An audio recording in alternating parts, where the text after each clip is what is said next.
बिस्मिल्लाहिर्रहमानिर्रहीम। अस्सलाम वालेकुम डियर स्टूडेंट्स, मैं आपका इंग्लिश टीचर खालिद हुसैन आपसे इस वक्त मुखातिब हूँ। आज के लेक्चर में हम लेसन 25 और लेसन 26 की एक्सरसाइज को सॉल्व करेंगे।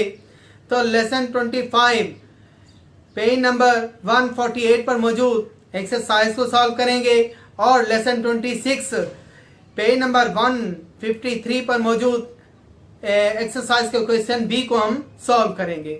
और उम्मीद करता हूं कि आप इन क्वेश्चंस को भरपूर तवज्जो से समझने की कोशिश करेंगे। तो चलिए स्टार्ट करते हैं। Lesson number 25 Saladin. आज हम इसी लेसन की एक्सरसाइज को मजीद आगे सॉल्व करेंगे। तो आप अपनी बुक का पेज नंबर 148 खोल लें। आज हम इस एक्सरसाइज में लेट और अलाउ का इस्तेमाल पढ़ेंगे। लेट और अलाउ दोनों को इजाज़त के मायने में इस्तेमाल किया जाता है। They let us do it, they let us do it. उन्होंने हमें ये करने की इजाज़त दे दी। They allowed us to do it, उन्होंने हमें ये काम करने की इजाज़त दे दी। अब इसका एक नोटिस पढ़ते हैं, यानी इस बात का ख्याल रहे that allowed is followed by the infinitive with to, के allowed जो है वो allowed के बाद जो है infinitive इस्तेमाल किया जाता है to के साथ। let is followed by bare infinitive, जबकि let जो है वो bare infinitive के साथ इस्तेमाल किया जाता है, यानी विदाउट to के बगैर जो infinitive होता है वो लेट के बाद इस्तेमाल किया जाता है। Allow is often use in passive, allow जो है अक्सर पैसिव वॉइस के सेंटेंसेस में इस्तेमाल किया जाता है। जैसा कि आप देख रहे हैं, children are not allowed inside the hall, children are not allowed inside the hall. ये प्रेजेंट इंडेफिनेट का पैसिव सेंटेंस है जिसमें अलाउड के इस्तेमाल किया गया। पैसिव की पहचान ये है कि उसमें सब्जेक्ट की बजाय ऑब्जेक्ट पर फोकस किया जाएगा। उसके बाद देखिए दूसरी example, am I allowed to use a dictionary.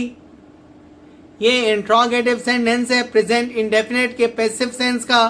तो इसमें भी आप अलाउड इस्तेमाल कर रहे हैं। और इसके बाद गौर करें, आप अलाउ के बाद टू यूज इन्फिनेटिव को यूज कर रहे हैं, इन्फिनेटिव भी इस्तेमाल कर रहे हैं। तीसरी एग्जांपल में dogs are not allowed in here, ये भी पैसिव फॉर्म में है सेंटेंस जिसमें अलाउड का इस्तेमाल किया गया।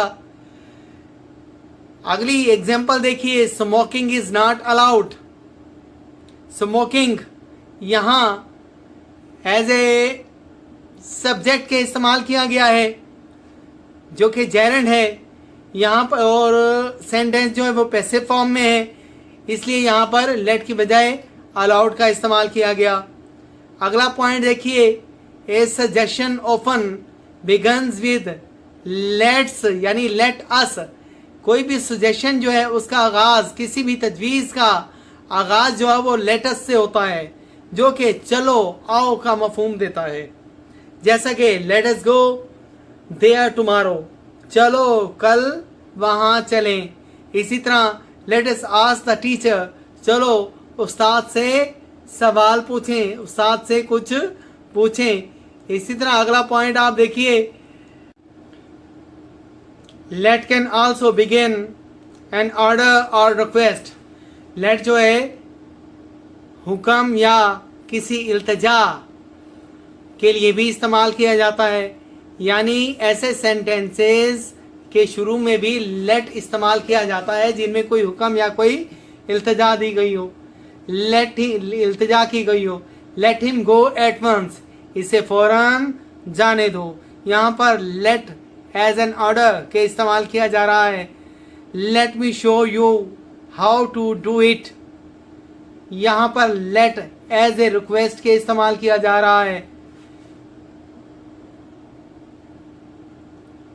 अब हम लेट और अलाउ से मुतल्लिक इस एक्सरसाइज को फिल करते हैं। तो आप इसका पहला सेंटेंस देखिए, let's go to the cinema tonight.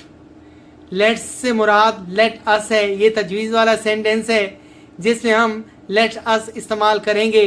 दूसरे सेंटेंस में देखिए, they would not let him drive his car here. यहाँ पर देखें, लेट के बाद जो इन्फिनेटिव इस्तेमाल हुआ है वो बेयर इन्फिनेटिव है, यानी इसके साथ टू का इस्तेमाल नहीं किया गया। इसके बाद तीसरा सेंटेंस है, after being questioned he was allowed to go home. यहाँ पर देखें, अलाउ के बाद इन्फिनेटिव यानी टू के साथ with to verb first form यानी इन्फिनेटिव टू के साथ इस्तेमाल किया गया है। इसके बाद smoking is not allowed inside the factory. अब देखें इस सेंटेंस को, स्मोकिंग इज नॉट अलाउड, ये पैसिव सेंस में है, यानी प्रेजेंट इंडेफिनिट का पैसिव वॉइस है जिसमें अलाउ को इस्तेमाल किया गया। मैं पहले बता चुका हूं कि पैसिव सेंस में अलाउ इस्तेमाल होगा और अलाउ के बाद जो है वो इन्फिनेटिव इस्तेमाल होगा, जबकि लेट के बाद बेयर इन्फिनेटिव इस्तेमाल होगा, टू के बगैर वाला इन्फिनेटिव इस्तेमाल होगा। पांचवा सेंटेंस है, the dog would not let anyone come near the house.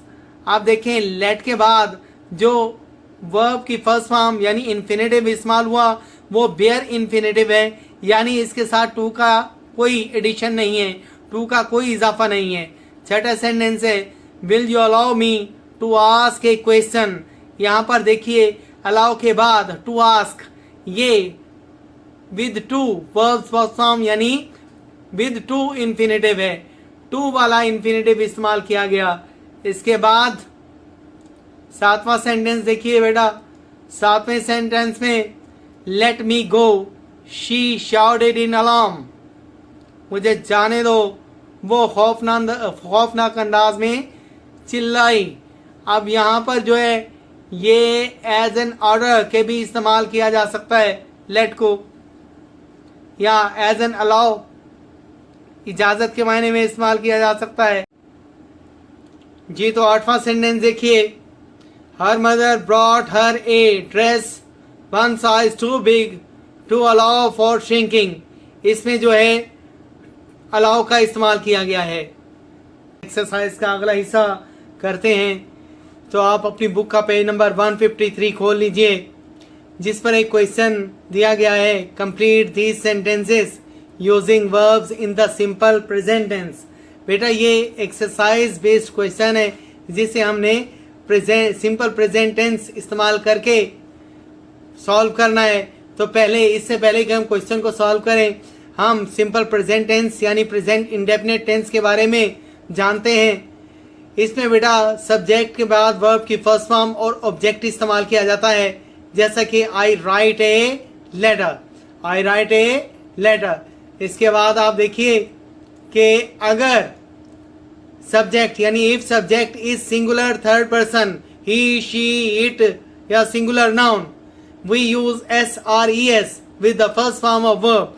अगर हमारा सब्जेक्ट जो है वो singular third person he she it या सिंगुलर नेम है, तो हम वर्ब की फर्स्ट फॉर्म के साथ SEIS का इजाफा करते हैं, जैसा कि ही राइट्स ए लेटर। आप देखें, ही क्योंकि सिंगुलर थर्ड पर्सन है, लिहाजा हम राइट के साथ ES का इजाफा करेंगे।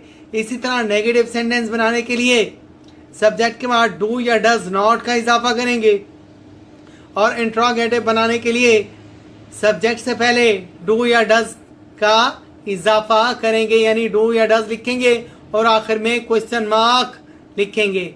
अब इसी असूल को मद्देनजर रखते हुए हम इस एक्सरसाइज को सॉल्व करते हैं। तो इसका बेटा पहला जो सेंटेंस है वो आप देखें, पहले सेंटेंस में है द वर्ल्ड गोज वेल। अब वर्ल्ड क्योंकि सिंगुलर है इसलिए हमने वर्ब की फर्स्ट फॉर्म के साथ ES का इजाफा किया, गोज। इसके बाद दूसरा सेंटेंस है द टाइगर्स ईट एनिमल्स। आप टाइगर्स देखें प्लूरल फॉर्म में है टाइगर्स, तो इसलिए हम वर्ब की फर्स्ट फॉर्म के साथ SES का इजाफा नहीं करेंगे, बल्कि सिर्फ और सिर्फ ईट लगाएंगे। बुक्स गिव नॉलेज बुक्स, क्योंकि प्लूरल नाउन है इसलिए हम गिव यानी वर्ब की फर्स्ट फॉर्म के साथ एस का इजाफा नहीं करेंगे और सिंपल गिव नॉलेज लिख देंगे। चौथा सेंटेंस है क्लाउड्स हैव रेन।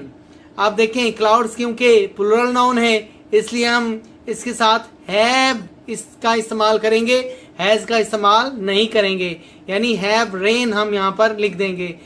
पांचवा सेंटेंस है ए वेल अटैक्स ए शिप।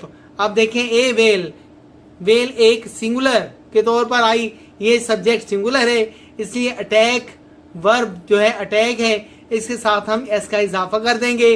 अटैक्स ए शिप ये आपकी स्पेस है जिसे आपने फिल करना है। छठा सेंटेंस है the Himalayas go high up. Himalayas plural है इसलिए गो के साथ हमने एस नहीं लगाया और हमारी फीलिंग होगी गो हाई अप। सातवां सेंटेंस है chocolate taste sweet. Chocolate singular noun है इसलिए हमने टेस्ट के साथ एस का इजाफा कर दिया। टेस्ट स्वीट ये हमारी फीलिंग होगी जो हमने बुक पर करनी है। आठवां सेंटेंस है फोटोग्राफर टेक्स फोटो। आप देखें ए फोटोग्राफर जो है सिंगुलर है इसलिए वर्ब की फर्स्ट फॉर्म टेक के साथ हम एस का इजाफा करेंगे, यानी टेक्स फोटो हमारी फीलिंग है जो हमने बुक पर करनी है। नौवां सेंटेंस है फिशेज स्विम इन वाटर। आप फिशेज क्योंकि यहाँ एज ए प्लूरल नाउन के आया है, प्लूरल सब्जेक्ट के तौर पर आया है, लिहाजा स्विम जो कि वर्ब है इसके साथ हम एस से एस का इजाफा नहीं करेंगे और हमारी फीलिंग होगी स्विम इन वाटर। इसके बाद 10वें सेंटेंस को देखिए sellers go on A wise. Wise बहरी सफर को कहा जाता है। सेलर्स यहाँ पर प्लूरल सब्जेक्ट है लिहाजा हम वर्ब की फर्स्ट फॉर्म गो के साथ एस या ई एस का इजाफा नहीं करेंगे। जी तो बेटा ये था हमारा आज का लेक्चर।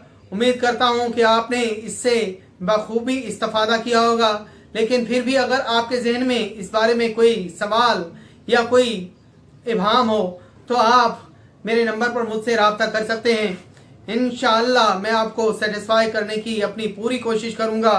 इसके साथ साथ आप हमारे YouTube चैनल को ज़रूर सब्सक्राइब करते रहा करें ताकि हम आपके लिए कारआमद साबित होते रहें और हमारे मुफीद लेक्चर्स आप तक पहुंचते रहें।